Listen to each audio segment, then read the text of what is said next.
Welcome into the Inside Scoop. We are live. No, we are live from Nashville, Tennessee.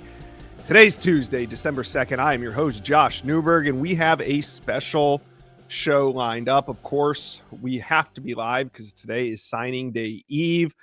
And number one quarterback, Jared Curtis, is headed to Vanderbilt. Did you watch our live reaction video from earlier today? Steve Wiltfong. It was me and Steve on the video, but you guys know Steve Wiltfong has been on this one for the past couple weeks. And today he's reporting Jared Curtis is set to sign with Vanderbilt tomorrow, not Georgia. He's been committed to Georgia for several months, but tomorrow Curtis expected to be a door. So had to open the show with that. But we got lots of rumors swirling, potential flips. We got surprises. Coaching shakeup has caused chaos. We're going to tap in with LSU today, Florida, some other schools. We're going to cover the biggest names, the biggest rumors, the biggest developments on today's signing day eve show. Before we get going, guys, do me a favor. This is the best recruiting channel on all of YouTube. There's not another national channel going live in the midst of all these rumors and flips and craziness. It's only happening right here on the Rivals Recruits channel. So make sure you guys hit that subscribe button. All right, let's start with Georgia. Let's bring in Rusty Mansell, Dogs HQ. Look, he's in the HQ bunker as we speak. Hey, so I'm in here. I got you a hat, Newberg. I got you a hat, Newberg, if you want to come down and hang out. I need one. Send it to me. Next time you're in Nashville, I'll get hooked up. Let's start with the Jared Curtis news. He's expected to sign with Vanderbilt tomorrow per Steve Wiltfong. Mm-hmm. Is there anything here Georgia can do? What's next at the court? Like, where do they go from here? Well, first of all, you know, we report and from On 3 that he's flipped, expected to commit to Vanderbilt. I do think he's going to sign with Vanderbilt. You know, and Jared says he hasn't talked to either staff yet. Tell him an answer. That was maybe an hour and a half ago. At the end of the day, I do think he's going to end up at Vanderbilt. Georgia's been in communication with him the whole time. Confirmed last night. You know, communication still with Georgia. And at one point, Josh, you have to tell one of the other teams you're not going, and that's just part of it. Hard decision, and you're kind of in that thing until you're not. But I don't know. Georgia's going to stay. I'm sure they'll talk, but this late in the game, everything is definitely, I would say, still trending toward a Vanderbilt announcement tomorrow. Okay, so does Georgia need to make a move at quarterback? What do they have on the roster? Or do they go transfer portal? I mean, there are options here. So, yeah. But let's start at the high school level. Is there anybody that they've been keeping warm that maybe they could make a late move on? I don't think so. I think they've been, look, you know, on the Georgia side of it's pretty tough, man. You lose a kid like this late. You have so much time involved in this. Yeah, listen, Georgia had to beat Ohio State first for him because at one point I thought he was going to Ohio State. Then they beat him Ohio State. Then Oregon, they go head-to-head with Oregon for about 3 or 4 months. They win that battle. And then basically the last month or so, you go head-to-head with Vanderbilt. It looks like you're going to lose that one to the in-state, in-town school. I don't really think Georgia's in that market high school level. And to be honest with you, Gunnar Stockton, you know, he's going to come back next year. You got Ryan Puglisi, another super talent. You got Ryan Montgomery, a kid that Georgia had to hope. Remember last year at this point, Josh, a lot of people thought Ryan Montgomery was going to Florida. And then he kind of ended up there at Georgia. So they've got guys there. They got a quarterback room. I don't think Georgia's going to be. Now, if they get into the portal market, I think it's going to be a guy that says, okay, I'll come to Georgia. I'm willing to sit a year to take a shot at winning that job after Gunnar Stockton leaves. I think that would be the only case to me. They like their young guys, but for this class in particular, man, they're in a rock and a hard place, especially at the end. Craziness. This is why we follow recruiting. You just never know the twists and turns here. Jared Curtis committed to Georgia twice, and then now it's the day before signing day, and we're all expecting him to sign with Vanderbilt. Well, at least we're all watching a part of history here. Vanderbilt, I don't think they've ever landed a 5-star quarterback, let alone the number one quarterback in America. So we'll wait, see tomorrow. It'll become official. We're expecting him to sign around 9 a.m., right, Rusty? Yeah, I think it's would be 10 a.m. Eastern, 9 a.m. Central. You know, what I was told yesterday, he wanted to move this up. A lot of distractions, people trying to come by school. They're playing for the state championship on Thursday, so I can imagine how hectic it got. I remember getting an email long ago from Isaiah Crowell's school about 2 weeks before National Signing Day for Isaiah Crowell in that 2011 class. And the Muskogee County from Columbus, Georgia said, nobody else is coming to this school. He's going to sign on signing day and make his decision. So I've seen it when it gets pretty wild. People just show up at school and want things like that. But listen, end of the day, sounds like all roads are leading for Vanderbilt to get a huge win right there to get Jared Curtis and keep him in town. Yeah. Unbelievable news broken right here on the Rivals. Well, Rivals Sean. Yeah, me and Steve went live right after, but Steve Wiltfong did break the big news. If you guys haven't heard yet, that is what Rusty and I are talking about. All right, Rusty, let's turn the page here and talk about defensive lineman PJ Dean. I mean, you know, he's another one that Georgia fans got to keep an eye on here down the stretch. He's from the state of North Carolina, but it's South Carolina that's applying pressure late. What are you hearing? Yeah, I mean, that's another one. You know, he was at South Carolina this past weekend. I heard Sunday things were good with Georgia Steels. Late Saturday night, things were good. Monday afternoon, sounded like South Carolina things picked up again. You know, as of this morning, I still think he signs with Georgia. But that's going to be one Georgia fans are going to have to watch. It's a defensive end out of Charlotte. And, you know, South Carolina has really sold to him kind of what you recruit against Georgia. You're going to have to wait your time, you know, and those types of things. But I think still Georgia holds on there, but that's definitely one that I am working on to kind of finalize in my predictions for later tonight. All right, let's wrap this little Georgia segment up with some positive news, Rusty. Who could Georgia add to this class by tomorrow? Well, listen, Tyreek Jemison's one that's been a wild one. You know, kind of a young man out of Paulding County High School is an interior offensive lineman with incredible length. You know, may even wind up slipping in at tackle somewhere down the line. Plays tackle, I believe, in high school there. You see him at Paulding County right there, just absolutely crushing people. I'll give you a quick history note. That field right there is where they filmed Remember the Titans, so you'll always remember that. You look at this, and he's one – now the Ole Miss staff that is currently at LSU, they have quickly tried to get on him and get him to LSU. I think Georgia in the end is going to hold him. I think his decision's around 9 a.m. tomorrow morning Eastern time. But, you know, you never know. Like you said, you never know until they say it. But right now, I think Georgia's going to hold off LSU at the end. All right. Well, it's going to be a busy day on Dogs HQ. Always is on signing day. Rusty Mansell, try to get some rest tonight. Hey, man, that coffee's already brewing still. All right, Rusty. Thank you. We will talk to you soon. See ya. There it is, Dog fans. How you guys feeling? Got to play some defense still on PJ Dean, but there could be some additions. Talk to me about Jared Curtis. How do you guys feel about the flip? I mean, obviously, it's disappointing, but what do you think about the quarterback position at Georgia? Who do you think is the future signal caller? Is he already on the roster? Talk to me in the comment section below. All right, let's stay in the SEC and let's bring in Shea Dixon. How about that? Bengal Tiger, from one guy who's not sleeping to another guy who's not sleeping. The last time we talked to you, it feels like it was a couple weeks ago, but I think it was Sunday afternoon. A lot has gone on since then. We saw Lane Kiffin on campus. My producer, Trey, asked me if that Lamar Brown image with Lane Kiffin was AI generated. I said, no, I think they just got him on campus the day that Lane was there. How did that go down, Shay? That one is not too tough, Josh. When you go to high school on campus and live a few minutes from campus, like the dead period, hit Sunday at midnight. So they got him onto campus. They got another guy we'll talk about here in a moment onto campus just to meet with Lane going into the week. Obviously, given the new hire, he brought some staff with him, not all of them. But getting some face-to-face time, because Monday, Tuesday, and then Wednesday through Friday is signing day, you're not able to have that face-to-face time. Yeah. We're sitting here in a situation, Josh, where, and this is the nature of the business, but when you make a hire like this right before the early signing period, it's a win, right? Like now you don't go through the early signing period without a head coach, and you're not going into the portal in January without a head coach who might be in the playoffs. The downside is you've got a current staff in place who have not been told their future. They don't know what to tell recruits. You've got a new staff who, with Lane bringing over a number of offensive coaches, those guys got term sheets signed late last night, as Wilson reported at the Advocate first, Wilson Alexander. And those guys are handing out offers, and we're seeing the, Ole Miss players decommit, and they're targeting a lot of them.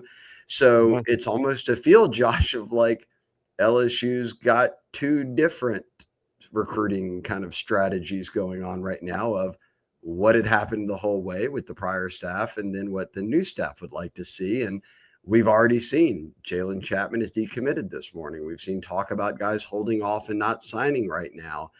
It's all fluid given the reality of the situation LSU is in, where the people who recruited, the coaches and personnel who recruited these guys for so long, don't have an answer to give to these parents and players and agents as to what their future holds. Yeah, it is. It's exciting times in the Bayou. When do you think these recruits are going to be able to meet Lane face to face? Of course, the ones that are local are going to be able to get there whenever they can. But I mean, is there like a visit date set up for January? Do you know when they're going to be able to meet their future head coach? No, and look, some high school coaches are going to go over and meet with them, because like you can't meet with the recruits, but you can meet with the high school coaches. The agents are going to be on the phone, all of that. But there is some of that going on right now where they're going to go up and talk to Lane. And I think a lot of people are looking for answers as to what does the future hold. Let's say, pointing out Richard Anderson, he goes to Edna Carr. That's a Frank Wilson guy. Aiden Hall, his teammate, goes to Edna Carr, is committed to LSU. Those guys, while they don't play running back, have been recruited by Frank for a long time. And you go back to look at the rivals' national high school rankings. Edna Carr is one of the best teams in the country. Louisiana is full of talent all over the board. And nobody's got a better relationship with Bryce Brown, the head coach of Edna Carr, than Frank Wilson. I mean, in his introductory press conference as interim head coach, he singles out Bryce Brown by name. So Bryce Brown, as the head coach of Carr, is going to be in a situation where when his players, like a five-star like Richard Anderson, are saying, I want to go to LSU, but what do? I don't know what the defensive staff will be. We don't know if Frank will be there. This is totally uncharted territory. We don't know this new staff. What do I sign Wednesday? And I think that's what these next 24 hours are about, which is why you'll see kind of a lot of these high school coaches and agents playing a role here into trying to figure out with Lane, hey, where do things really stand? How much can you tell us about what your staff might look like beyond Wednesday? Yeah, really going to be fun to watch this LSU, this 2027 class come together. But let's not talk 2027. We're going to talk about who LSU is targeting down the stretch. But who do they need to play defense for? I know that the top of the list sounds locked in, but is there anybody maybe further down on that commit list that LSU needs to worry about? Look, Lamar Brown is the number one recruit in the country on the Rivals industry rankings. He seems locked in at this point, but there with him is Richard Anderson, 5-star, number 1 D lineman on the industry rankings. We're watching what he's going to do because he's kind of said, hey, I do want to be at LSU, but as I just explained, I don't know who my future coach could be. I don't know if Frank's there. I'm close to Frank. What's going to happen? A guy then, I would go further down the list. You have him on the screen now, Bryson Martinez. He took an official visit to Texas this couple of weeks ago. He had made an unofficial visit before then. My gut tells me he does sign with LSU, but these are nervous moments. He made those visits because he didn't know who the coach was going to be. He didn't know who the O-line coach would be. We still have not heard that from Lane Kiffin. So some of these guys, even if they do sign Wednesday, Josh, will have to do so not having those answers. And Bryson Martinez is a kid from the Baton Rouge area. Lamar Brown is from Baton Rouge. So like a lot of these guys are Louisiana guys who want to just go to LSU. And it's made it a little tough here for them to have to say, I'm coming with a bit of an unknown of I don't know who might be coaching me. And that's sort of the nature of the business. Haven Finney's no different. He's not a Louisiana kid, so he doesn't have that natural tie. Big reason why Lane, at his Monday introductory press conference, said, one of the reasons I came here and LSU's always been a winner is because they have Louisiana talent. those Louisiana guys usually will want to go to LSU regardless. And nobody expects your position coach to be there for all 3 to 5 years of your college. It's just so much happens these days. Unless you're at LSU and you're a DB. Unless you're at LSU and you're a DB, correct. And look, we saw when Brian Kelly came in, he fired Corey Raymond. Briefly. Went to he realized his mistake pretty quickly. Well, I think that he was told to hire Corey Raymond back from Florida, and we saw a quick turnaround. They get DJ Pickett, and they looked very good at DB this year. But a guy like Haven Finney's a perfect example. He's from California, no ties to LSU, and his dad is going on the record, which makes it very easy to see, like, here's the truth of it. Haven wants to go to LSU, but if Corey Raymond's not going to be there, Haven needs to rethink his decision, because the Finney family views Corey Raymond as someone who, look at all of the skins on his wall. Every player he's put into the NFL, all the Thorpe Awards here. I mean, from Ron Cooper in the early 2000s to Corey Raymond, that's what built DBU, that whole moniker of it. And it fell off for a while. And then Corey came back, and now we see it's being built back up. And so for Haven Finney, his dad saying, Haven's going to sign Wednesday if Corey's there. Is Lane able to give parents those answers? That's what we're sort of playing the waiting game on between now and Wednesday. And I think for a situation like LSU, you'll sign a large number of guys by Wednesday at 9 a.m. And then, we'll be like, man, they figured it out. But some of this is going to drag out beyond that. It could be Thursday. It could be Friday. It could be the forgotten February signing period that still exists, where then they would really be able to know who's on staff. So that obviously comes into play if you're not an early enrollee, which some of these guys aren't. So some of them will have the option, but you're right. I mean, we can pretty much say as of today, probably about 80% will be signed by this time tomorrow. Yes. Maybe, 4 or 5 guys maybe take it through January, but probably even less than that. So let's wrap it up on this. Who could LSU add to this class by tomorrow? That's the other end of this, right? Yeah. Is that we've seen them hand out Ole Miss offers and guys decommit or stay committed and have to think about it.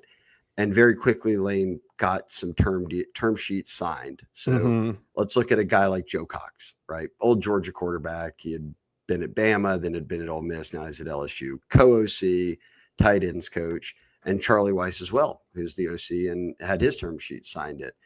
J.C. Anderson's an Ole Miss tight end commit, Josh. Well, he committed to those guys. Now he's thinking, do I follow them to LSU in a class where LSU really needs tight ends? But the biggest thing is receiver. Expect shuffle here. Jabari Mack will sign with LSU. He's their highest ranked receiver. We already saw Tristan Keys decommit at one point. We saw early in the process Ja'Kai Anderson decommit for SMU. Now we've seen sort of some late shuffling where they've made offers. And Braden Allen, a Louisiana kid, decommitted from OU and is now trying to get on board with LSU. And it's almost one of those things where he got the green light from the old staff. Is Lane giving him the green light? I think they do. I expect Braden Allen would sign with LSU. But I'm also watching Corey Barber, and we've had Rivals RPM picks go in there. He was committed to Ole Miss. He decommitted from Ole Miss. The coaches who recruited him to Ole Miss were brought down with Lane on that flight on Sunday to LSU. And you can kind of put the pieces together there, right? Like if Lane goes from LSU and goes from Ole Miss to LSU, brings with him these guys who recruited Corey Barber. Corey Barber decommits from Ole Miss, and signing days in 2 days. You can probably guess what Corey Barber is going to do. But it's a situation where Corey Barber wasn't a guy LSU had recruited, Josh, through this process of things. And because of that, it's kind of a situation where you'll see a final recruiting class that ends up being not a 50-50 split by any means, but a blend of who they had been recruiting all along.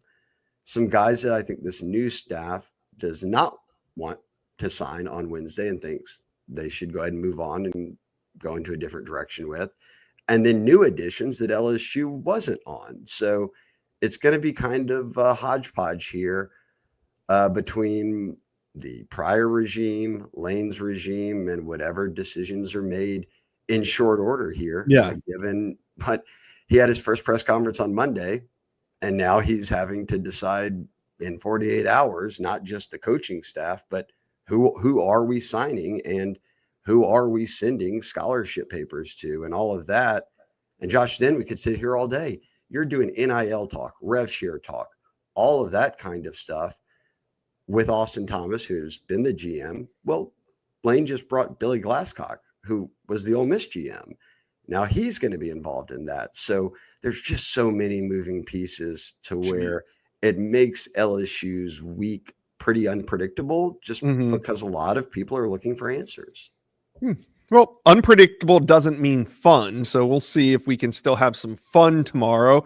I'm sure it will be. This is a little bit different of a look for LSU this cycle. Next year at this time, it'll be much different with Lane being in place for a full cycle, recruiting his guys, having his guys go out and recruit. So it's going to be fun, though. We're going to cover it. Shea Dixon, Bengal Tiger, thank you for dropping by the Inside Scoop today. Yeah, thanks for having me, Josh. Here we are on signing day eve, talking LSU. LSU fans, get in the comment section. You got Lane Kiffin. You got some 5 stars committed. Who do you want to sign tomorrow? Talk to us in the comment section below. All right, we go from LSU to Ohio State. Let's bring in Jeremy Birmingham, Letterman Rowe. We're talking Ohio State. Wide receiver commitments. Caden Dixon-Wyatt, Chris Henry Jr. I think that's the biggest focus right now when it comes to Ohio State recruiting. Wouldn't you say, Berm?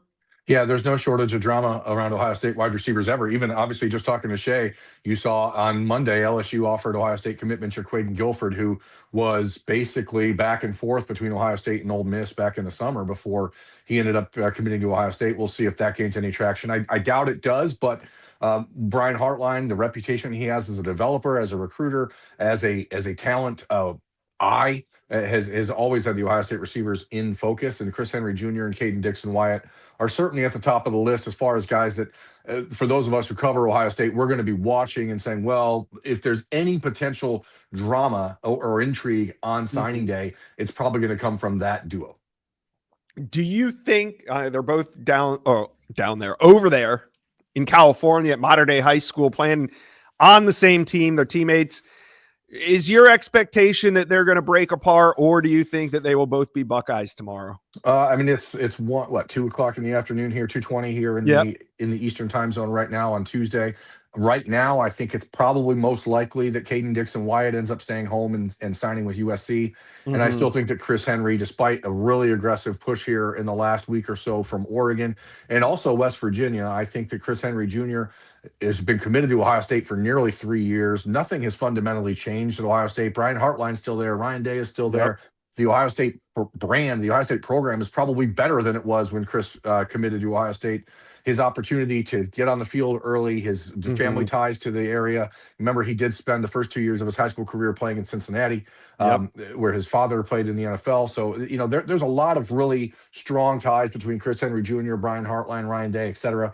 I think he will sign with Ohio State on Wednesday, and then the Caden Dixon-Wyatt thing, like I said, that seems like it's going the wrong direction for Ohio State, but they have 5 receivers committed, and 5 receivers is a lot of receivers, even for a guy like Brian Hartline. So the Buckeyes believe fully that your Quaden Guilford is a really high-level recruit, despite his national ranking not being where Chris or he's down in the 30s and 40s where Caden is. But between Brock Boyd, who might be the most productive receiver in the state of Texas, and your Quaden Guilford and Jaden Ricketts, who's a real speed burner in Ohio, they like the 4 group that they will likely sign.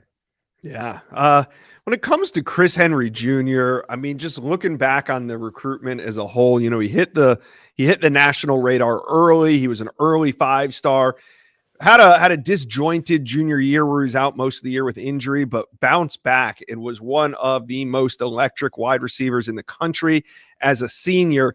Who on the roster or former Buckeyes would you maybe compare Chris Henry Jr.'s game to? Well, it is hard to really find a true comparison for a guy who's 6'6" and still seems like he's growing every time we see Chris on the sidelines at Ohio Stadium. It looks like he's taller. It is a difficult task to find someone that is of that size with the ball control or the body control that he has, the ability to high point the football. Obviously, he's now the #1 rated receiver in the country again, according to the Rivals database and the Rivals rankings, and you see why. I mean, when he's healthy, the things he can do, the ability to separate, the ability to use his body to create distance between him and the defensive backs is really special.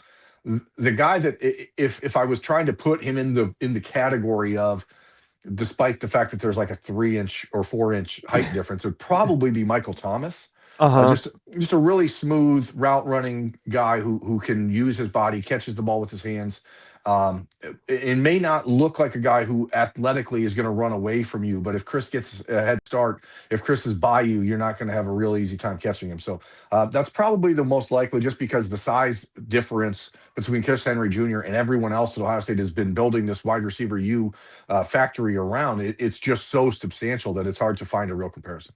Yeah, we had an opportunity to go out to Mater Dei in March, and I got to sit down with Chris Henry Jr. And exactly that. When he walked in the room, we had other Mater Dei recruits in the room with us, but when he walked in, it was different. I mean, A lot of times you and I in this recruiting game, we see guys listed at 6'5", but we go out to camp and we meet them, and they're closer to 6'1". Chris Henry was all of what he is listed, and really built like an edge rusher at the high school level.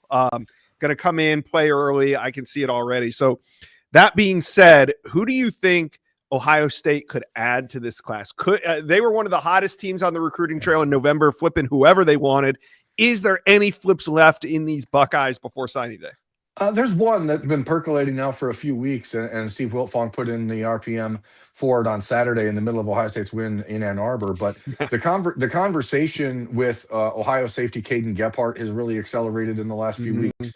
That is one that's interesting, because back in the spring when Caden committed to Clemson in March, it was really as a result of a breakdown in communication between him and Ohio State. Jim Knowles had moved on. Matt Patricia had just gotten to Ohio State at the end of February, and there wasn't a lot of need for Matt Patricia to be involved. That has changed. Matt Patricia is now pretty involved in the recruitment of Caden Gephardt, along with Matt Carreri, along with Ryan Day. It's actually, I heard that this renewed interest actually came as Ryan Day's wife had run into Caden Gephardt's mother at a social event, which is ironic, I guess. And they were like, hey, my son would maybe still be interested if anyone was trying. And here we go. It's signing day on Wednesday. What I understand, there's supposed to be an 11:30 or so signing over at Olentangy High School in Columbus. Yep. And it won't be a surprise if Caden Gephardt is sending in his Big Ten scholarship financial agreement as opposed to an ACC. So that's really it for Ohio State. It should be outside of the potential for Caden Dixon-Wyatt flip to USC, which could happen, I think, anytime between now and signing day or Friday. Who knows? The Chris Henry question about Oregon. And then if Caden Gephardt decides to flip to Ohio State tomorrow, the Buckeyes have 28 commitments right now. It's the most they've ever signed, potentially, as long as everyone signs. It's just a sign of how this college football recruiting world is changing. 3 months ago, the conversation in Columbus was, well, maybe we'll sign 22, 23. And then you realize that the transfer portal has moved. You have to start being much more proactive. And that's why you saw Ohio State going out and recruiting guys like Emmanuel Ruffin, who they flipped from Colorado a few weeks ago, because they're realizing, hey, we may need more players than we thought we were going to need, because we now have zero control or ability to replace players with a second portal window. So they're just trying to be proactive and see if that's something that can make a difference. So, and it has, because as I said, they're up to 28 commitments. We'll see if Caden Gephardt and Caden Dixon-Wyatt make those moves, but otherwise it should be relatively easy. You look at a guy like Blaine Bradford, Josh, who's down the road from LSU in Baton Rouge, who went on social media on Tuesday morning, make sure people know, hey, I'm signing with Ohio State. The Buckeyes sincerely appreciate that sort of forthrightness out of their commitments right now. Oh, 100%. Anything you can get down the stretch to kind of ease the chaos is helpful for this Ohio State Buckeye recruiting staff. So it's going to be a great class no matter what. Maybe a couple moves on signing day, but for the most part, you got Sam Greer, you got Chris Henry Jr. You got some instant playmakers in this class. So we're going to keep watching it, Berm. Thanks a lot. We'll be on Letterman Row. You guys do a phenomenal job over there. Appreciate it. Thanks so much. All right. There it is. Ohio State fans, Ohio State fans. Was there a hotter team on the recruiting trail in the month of November? It just seemed like whoever Ohio State wanted, they got lots of flips down the stretch. We kind of knew. Steve Wiltfong kept me straight. He said, be patient with Ohio State. They're going to get it going. And sure enough, they did down the stretch. And here we are on signing day eve. Talk to us. How you guys feeling about the class? Put it in the comment section below. We go from Ohio State to South Florida. Let's bring in Stephen Wagner, Kane Sport. Stephen, it's been a fun cycle. Tomorrow, Jackson Cantwell puts pen to paper. An amazing recruitment, right? I mean, he committed. We all knew it was one of the most heated recruiting battles of the cycle. But after he committed, we didn't hear a peep from him.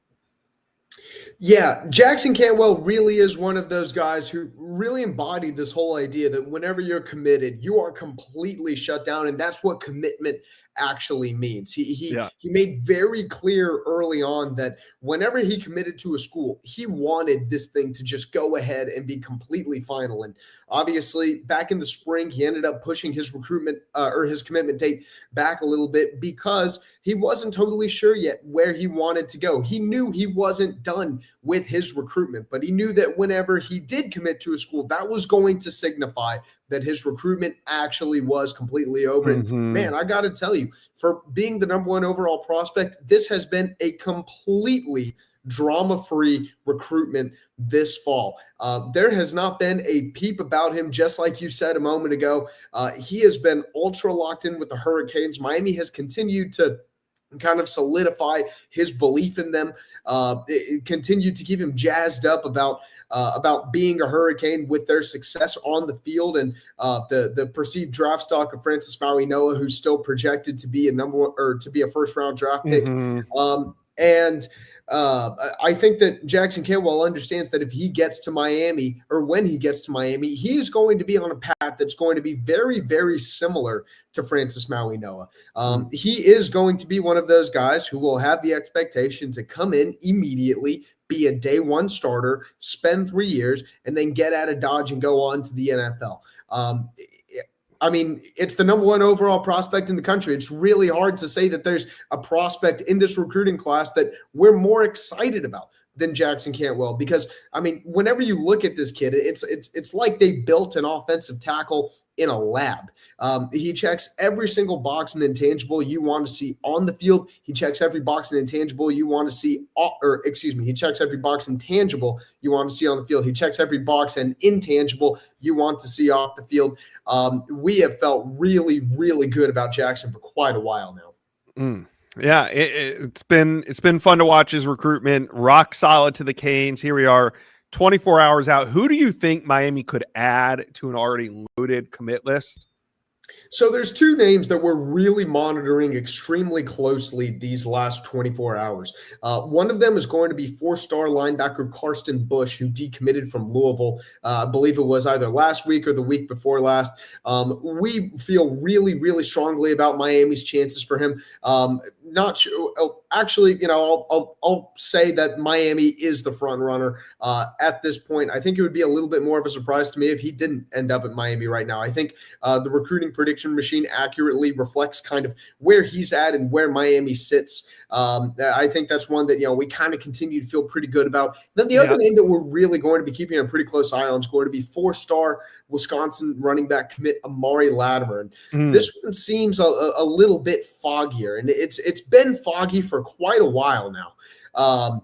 Latimer was pretty heavily pursued by Miami last fall and this spring. And then over the summer, things really, really died down. But all of a sudden, here in the fall, here come the Hurricanes again. The Hurricanes have really turned the heat up on him and made a very, very aggressive push for him the last couple of months.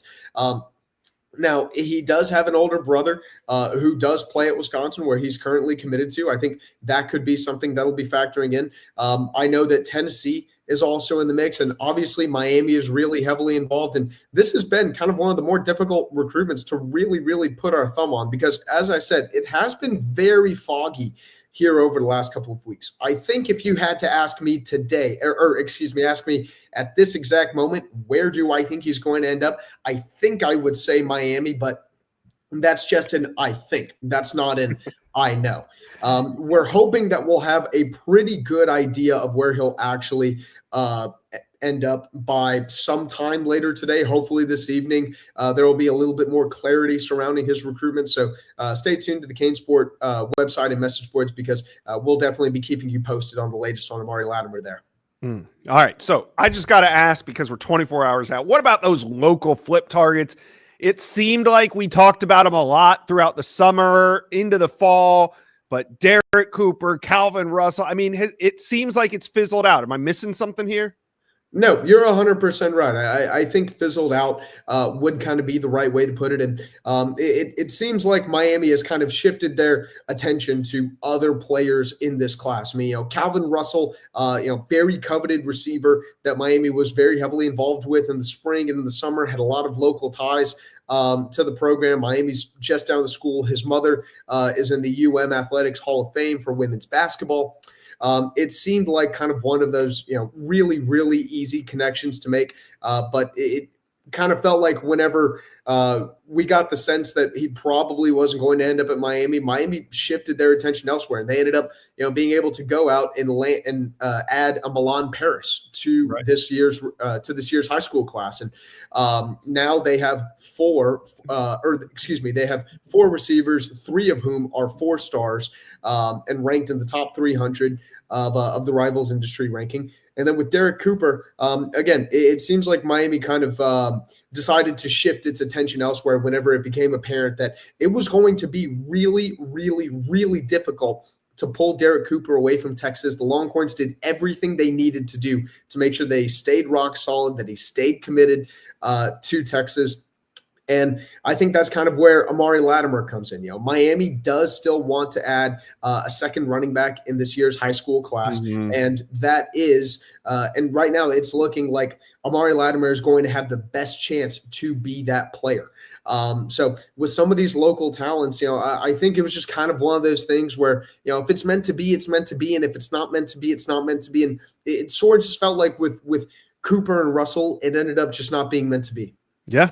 I mean, they visited plenty of times, but down the stretch, it didn't seem to keep heating up, fizzled out. So that's okay, though. Kane's got a really good class coming in, regardless of what happens tomorrow. Maybe they'll add a couple key pieces to it, but in the end, it's going to be a great day for Miami Hurricane fans. Steve and Wagner, you guys do a phenomenal job over on Cane Sport. I will be there getting live updates throughout the day tomorrow. Thank you for stopping by today, the Inside Scoop.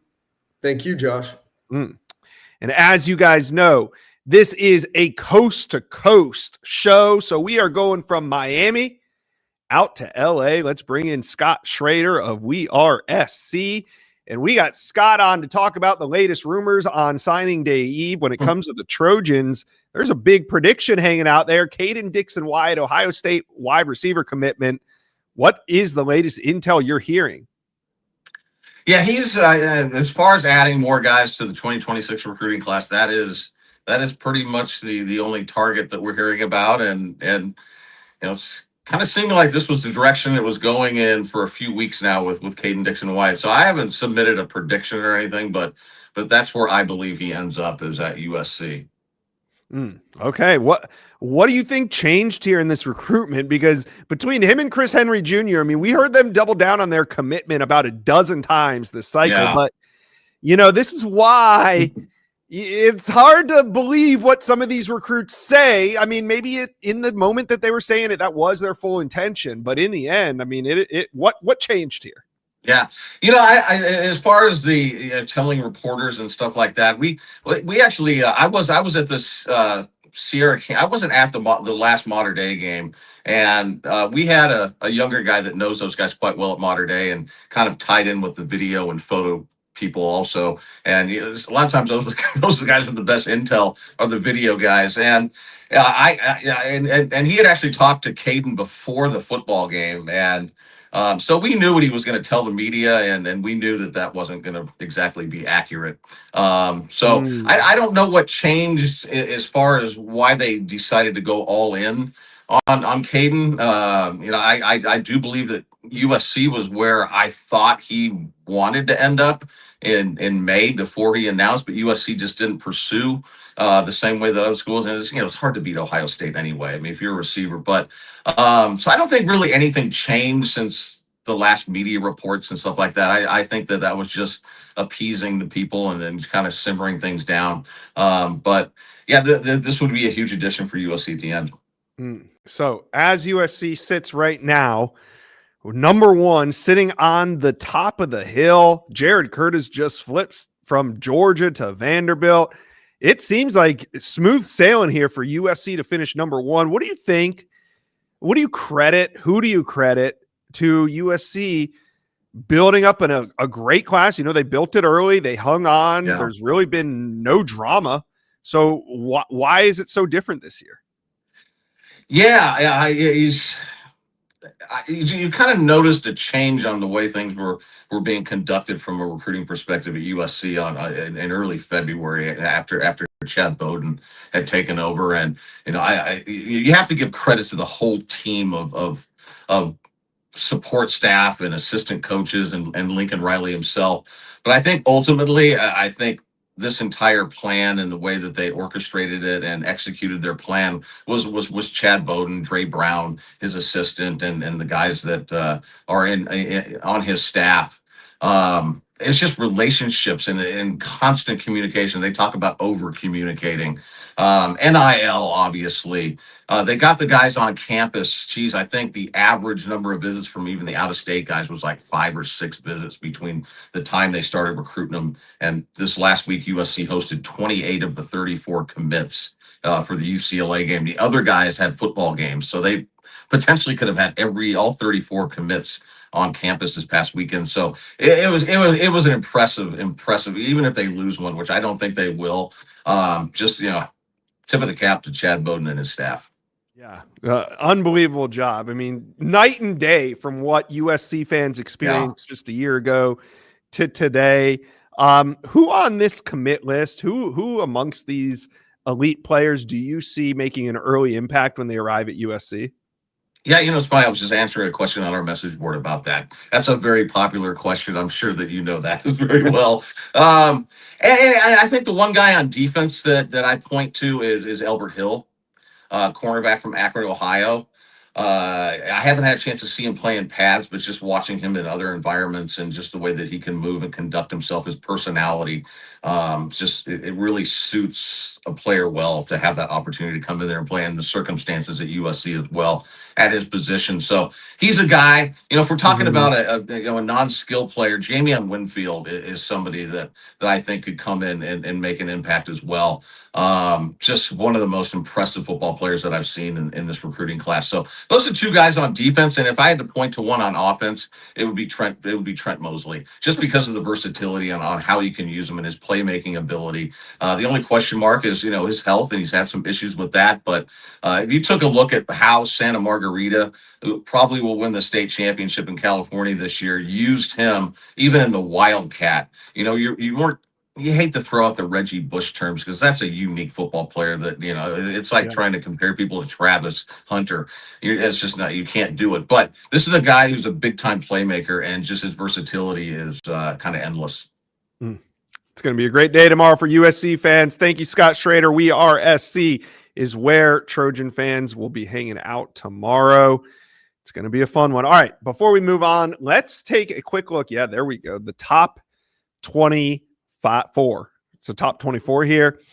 Oh, wow. Georgia dropped 3 spots to number 4. This is the first time I've seen it since the Jared Curtis stuff. Oregon at 3. Notre Dame slides into the 2 spot. I think they're done. I don't expect them to give USC a run here. I mean, maybe Oregon, if they can pull a rabbit out of a hat, but I think it's smooth sailing for the Trojans to finish in the number 1 spot this cycle. But who could sneak into the top 10? Could we see LSU make a run? Michigan.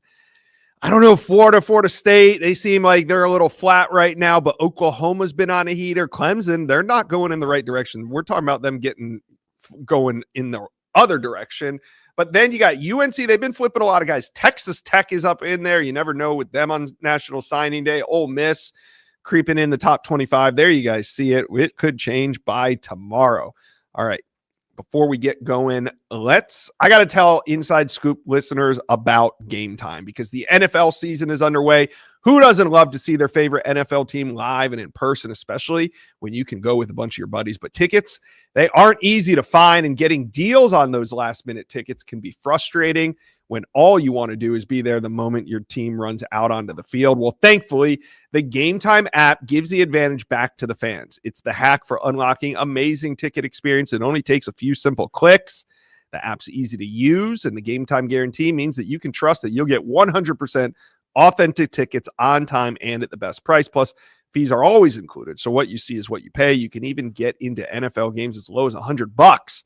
That's why I use the Game Time app. It's super simple, and it makes the experience of buying great seats a breeze. Also, one of the coolest features I've seen is the Game Time lowest price guarantee. It's where Game Time will credit you 100% of the difference to guarantee you're getting the lowest price if you can find cheaper tickets elsewhere. All right, here's what we're going to do. You're going to download the Game Time app, create an account, and use promo code INSIDESCOOP. That's INSIDESCOP for $20 off your first purchase. Terms apply. That's Inside Scoop for $20 off. Game Time. Last minute tickets, lowest price guaranteed. All right. We got one big segment to go. Let's bring in Steve Weltfong, national analyst here at Rivals. It's been a busy day. Steve, what are you tracking right now in terms of signing day drama?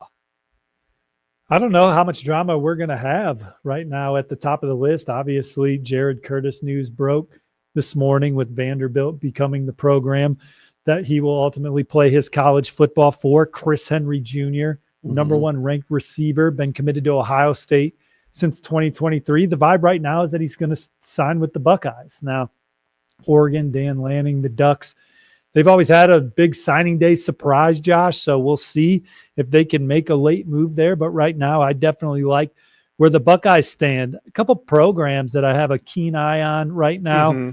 Tennessee, the Vols have a lot of fish out there, a lot of balls in the air. I think that they're ultimately going to flip Alabama, four-star defensive line commit, Jeremy J.J. Finch out of Indianapolis Warren Central. I have a prediction of Tennessee for four-star edge rusher Jordan Carter. Georgia Tech's not going to go down easy in that recruitment, and Auburn's still battling as well. Maybe Tennessee adds four-star defensive end UCLA commit Carter Gooden. There's been some positive vibes. They already landed Big Nuke today, Naquavian Simmons, a massive interior disruptive defensive lineman from Peach State powerhouse Columbus Carver. Four-star running back Amari Latimer is another one that Tennessee's been linked to.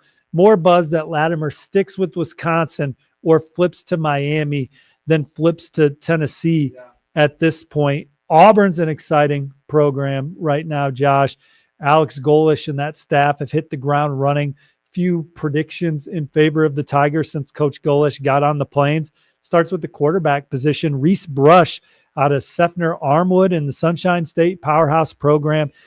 He is really good with the ball. Doesn't turn it over. 8 interceptions only over his 3 seasons as the varsity starter. Completes it at a high level. Very efficient, calculated passer that Alex Golish loved at USF. I think he ultimately ends up in the class at Auburn. Predicted them to flip an Alabama commit. Brian Williams committed to the Tide in the summer. They're going their separate ways. He visited USF recently. I think he ultimately ends up with Auburn. Just an electric in-state playmaker. Deshaun Spencer committed to Duke from Saraland. He's visited Auburn a couple times this fall. New staff loves him. Easy to see why. In fact, he was considering USF before Coach Golish got hired. Took an official visit there. He's got 26 touchdowns as a senior, rushing and receiving combined. A couple other guys out there for Auburn right now. Chris Wells. Corey Wells, a 4-star defensive lineman committed to Texas that looked like he was going to flip to Auburn during the fall. DJ Durkin's still recruiting his butt off for the Tigers. And it seems to be trending pretty well for Corey Wells and his brother linebacker Chris Wells. Now, Texas isn't rolling over there. I think that one of the jewels of the class, Rivals 5-star Jace Matthews, is going to sign his letter of intent in favor of the Tigers. And then the big fish out there still is the number 2 safety in the land, Braylon Womack. committed to Mississippi State yesterday. Yeah. Former Auburn commit. Yeah. Tiger's going to try and get that one back. Wow. So we'll see how that one continues to develop. I didn't know where you were going to go with that one. I thought like maybe it was going to be Ohio State, LSU, Texas A&M. That could be the biggest flip tomorrow or up to tomorrow. Like Okay. that is one that is one that I'm monitoring till I'm told to no longer monitor. Gotcha. You know, Gotcha. The- All right, hold on. Are you still on Auburn? No, I'm off Auburn. Okay, I want to ask you about there's some low vibrational buzz right now going around with 5-star quarterback Ryder Lyons. We talked about him a lot throughout the cycle on this channel in terms of we know he's going on a mission, so is he really a 2027 recruit? Well, either way, he's making a decision to sign somewhere tomorrow. He's currently committed to BYU. Are you hearing anything out there about a possible flip or some drama going on around Ryder Lyons' commitment? There had been some murmurs all fall that something could develop with Ryder Lyons, but our colleague Pete Nakos shaking some trees. Just talked to him before I walked into the studio. Okay. He expects Ryder Lyons to sign with BYU based on the conversations that he's had. Gotcha. All right, couple more to talk about. I'm just gonna pepper you with names. Let's do it. Julian Walker, edge committed to Michigan. He's a name that, Julian Walker has been on a ton of visits, very few of them to Michigan, though. Sorry, I got distracted by a text. It's that time of year. I think Julian Walker is very, very much thinking about South Carolina still. Yeah. I talked to him last night. He said he's going to talk with his family today and finalize the plans for tomorrow. And it's more of like an assumption, but he was just at Michigan all weekend, stayed most of the day Sunday, didn't even get back to his home till Monday morning, spent a lot of time with his mother and the Michigan coaching staff, Shrone Moore and company. People in Ann Arbor that spent time with him felt good about where it was at. I thought he was going to shut it down in the interview with me and say that he was locked in with Michigan, but he's still working through his process. So that certainly would make me feel optimistic if I'm a South Carolina fan that he's been over there a bunch of times this fall. His dad's on the strength staff, Shane Beamer, and those guys do a tremendous job of building authentic relationships with top targets. So I'd watch that one. Michigan's trying to flip Salisi Moa. I don't know how much legs that has right now. Tennessee commit. Yeah. And speaking of Tennessee, we talked about who they could flip. Joel Wyatt, LSU's getting involved with him, top 100 athlete. That could slow down his process. That's a developing storyline right now. Maybe nothing comes of it, but talked to a source close to Joel about 15 minutes ago that said that things are developing and Lane Kiffin's involved and loves him. So we'll see what happens there. Another one that's on potential flip watch right now, working with Sam Spiegelman on it. Davian Gross, Rivals 300 receiver, committed to the Florida Gators. Picked Florida in kind of stunning fashion over Oklahoma. Well, the Sooners are trying to bring that thing back to Norman. There's some positive buzz for Oklahoma right now for Davian Gross as the Sooners try and have a little magic. The Sooners have been able to circle the wagons a little bit down the stretch here, bringing back Jonathan Hatton Jr., who was committed to Texas A&M. I mean, it's not like Texas A&M's having the season that the Florida Gators had. That was a tough flip. This one could be a little easier. Gross is from the state of Texas. It's not like he's an in-state Florida kid that they're trying to flip. So we'll see what happens down the stretch. I want to go back to South Carolina, though. It sounds like they could be a real disruptor. How disruptive could South Carolina get? Because we talked with Rusty Mansell about PJ Dean, the elite D lineman from North Carolina that's maybe going to flip from Georgia to South Carolina. Running back Carson Baker reopened his recruitment yesterday. We talked Julian Walker, but how crazy could it get? I mean, could they take a swipe at number one edge Zion Ely, who's been committed to Maryland forever? They could be the winner, the big winner of the beginning of the 3-day National Signing Day period with all the balls they have in the air. It's crazy. Obviously, I mean, who would have thought South Carolina would be the big disruptor on signing day? Well, again, it's because the coaching staff there is very likable. They create an environment that players want to play in. They believe in Shane Beamer and this coaching staff that this is a one-year aberration and there's going to be a quick bounce back, and they could even be part of that. But Coach Beamer is such a really good connector with their top targets. And then the staff does a great job. And then I think they have resources to be competitive in modern recruiting. So it doesn't surprise me that we're talking a lot about South Carolina down the stretch. Okay. And had they played at the level that they thought they were going to play at to start the season, maybe some of these guys are already in the fold for South Carolina. So it's about getting these guys to believe that, hey, this was just a 1-year hiccup, a bump in the road. We'll be back competing for the college football playoff next season. But Zion Ely is a guy they brought in. Julian Walker's still in play. Carson Baker. Now, Chad Simmons, our colleague, hearing more of North Carolina right now. Wow. And he's and is then Georgia Tech involved in that one too? Yeah, I knew they wanted to be. I don't know where they're at right now. Right. Chad Simmons put it on my radar. I was able to confirm that Texas A&M and Coach Trooper Taylor are starting to see if they can get into the Carson Baker sweepstakes. You talked about PJ Dean. South Carolina has always been at the forefront of his recruitment, a front runner. He's committed to Georgia. But the Gamecocks, they were supposed to get him to a game earlier this fall. He didn't make it. He did return to the season finale, and sounds like they're giving him some things to think about. Tamarian Watkins is another one. But I think, my intel says he's good with Texas A&M. Top 20 class for Shane Beamer and company. Goes to show the prowess that they have on the trail. And could still have some major additions down the stretch. Speaking of major additions down the stretch, Virginia Tech. Steve, Virginia Tech, and we're going to have James Franklin on tomorrow around midday. He's going to join our live show. So Hokie fans, tune in. We're going to have James Franklin here. But wide receiver Davian Brown, I believe he committed earlier today. He did. I talked to him about that. Just the belief that these guys having Coach Franklin, and Davian Brown's a touchdown waiting to happen, man. He's averaging over like 25 yards a touch as a senior. Big pickup to beat Maryland. Mike Loxley keep Davian Brown in town. Virginia Tech's recruiting class ranked 118th nationally when James Franklin walked in the door. Let's see where they're at after a couple commits today. Yeah, they've been rolling. 31, 19 commits up to 31. This could be a top 25 class, Josh. That would be really because impressive. there's still some big fish out there. 4-star linebacker Terry Wiggins is one that's still out there that we like Virginia Tech for. Mm-hmm. That's probably the biggest fish. Benjamin Izuka, an offensive lineman. He may have already flipped. Not sure. It's hard to keep up with. It is hard to keep up with all the action coming out of Blacksburg right now. It's got to be fun to be a Virginia Tech fan and just see this holy turnaround on the recruiting trail. Izuka is in the fold. He is with Virginia Tech. So okay. Up to 31, 118 to 31.